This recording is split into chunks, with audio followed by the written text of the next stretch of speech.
આ લાભ પાંચમ છે, આવતી લાભ પાંચમે જયારે ફરીથી આ જ પ્રાંગણમાં આવીશ ત્યારે એટલું કહી દઉં કે આ બનાસકાંઠાએ શરૂ કરેલું ગુજરાત, આખું ગુજરાત પહેલું કરેલું ગુજરાત હશે.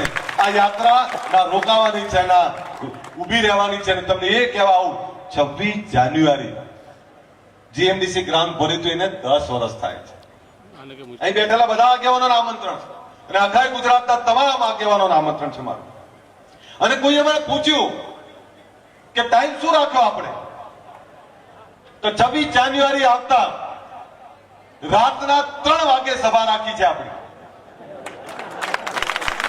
એટલે અમરતજી ગેરીબેન કેસાજી મને પૂછશે, સ્વરૂપજી કે સાહેબ, સ્વરૂપજીને ખબર પણ અહીં બેઠેલા બધા આગેવાનો એવું પૂછશે કે રાતે 3 વાગે શું છે? બધા સમાજો જાગી ગયા, હજુ આપણે ઊંઘતા નહીં રહો એટલે રાતે જગાડવા છે તમને. બધા જાગી ગયા, આપણે ક્યાં સુધી ઊંઘતા રહીશું? ભેગું થવું છે ને રાતના 3 વાગે. રાતે 3 વાગે ભેગા થશો ને તો આખો દેશ જોશે કે આ શું વળી રાતના 3 વાગે થવું છે ભેગા. કેટલા આવવાના છે? આ તું કઈ તાળીઓ પાડો.